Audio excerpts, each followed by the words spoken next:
আবার কি হলো? তেমন কিছু না, কিছুদিন পর তো আমাদের ডিভোর্স হয়ে যাবে, তার জন্য আমার কাপড় চোপড় নিতে আসছি। ও আচ্ছা তাই। হ্যাঁ। আচ্ছা ভিতরে আসো।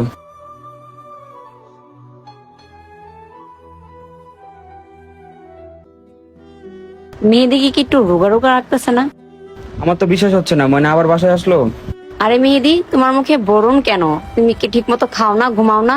আর ওষুধগুলো ঠিক মতো খাও তো? হ্যাঁ ঠিক মতন ওষুধ খাই এবং ঠিক মতন ঘুমাই। আর মাঝে মাঝে কাজের জন্য ওষুধও খেতে পারি না, ঘুমাইতেও পারি না। বুঝতে পারছো ময়না? সমস্যা নাই, ডাক্তার বলছে ঠিক হয়ে যাবে, এত প্যারা নেওয়ার কিছু নাই। তুমি এত বেখেয়ালি কেন? ডাক্তার তো তোমাকে বলছে টাইম টু টাইম ওষুধ খাইতে। তুমি ওষুধ না খাও তাহলে তো অসুস্থ হয়ে যাবা। তুমি টেনশন করো না, আমি এখন থেকে সঠিক টাইম মতো ওষুধ খাবো। ও আচ্ছা ঠিক আছে।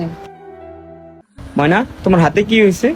তেমন কিছু না, বাপের বাড়িতে কাপড় আয়রন করতে গিয়ে একটু ছেঁকা লেগে গেছে, এর জন্য এরকম হয়েছে, তা কিছু না। আর তোমার বাড়িতে যখন ছিলাম তখন তো তুমি আয়রন করতা, আমাকে তো আয়রন মেশিনে হাত দিতে দিতে না। আর বাপের বাড়ি তো আমাকে একাই করতে হয়। আরে এটা কোনো ব্যাপার না, অভ্যাস নাই তো, অভ্যাস হয়ে যাবে।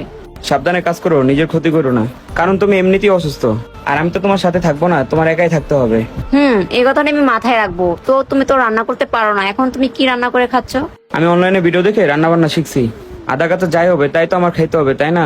আর আমার রান্না শিখতে কিছু সময় লাগবে। সমস্যা নাই, আমি জানি তুমি পারবা। আমার কাপড় চাপড় গোছানো হয়ে গেছে, এখন আমি চলে যাই।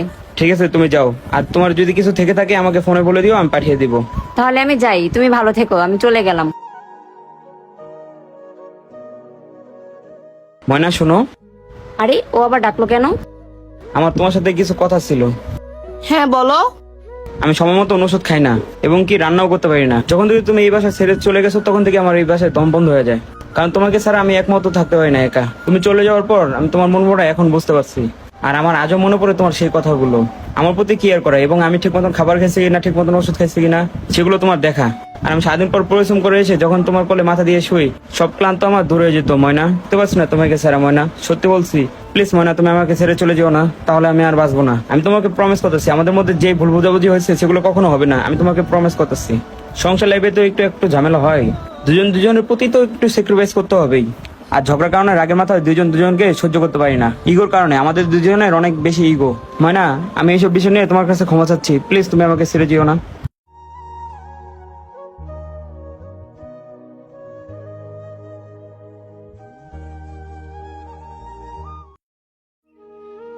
কি হলো? আমি তোমাকে ছেড়ে কোথাও যাব না। বন্ধুরা, স্বামী স্ত্রীর সম্পর্কে হাজারো বাধা আসবে, কখনো কাউকে ছেড়ে চলে যাবেন না, তাহলে কিন্তু আপনিও সুখে থাকবেন না, আপনার স্বামীও সুখে থাকবে না। এই ভিডিওটা ভালো লাগলে লাইক শেয়ার কমেন্টস করতে ভুলবেন না। নতুন কেউ থাকলে অবশ্যই আমাদের ফলো করবেন। ধন্যবাদ সবাইকে ভিডিওটা দেখার জন্য।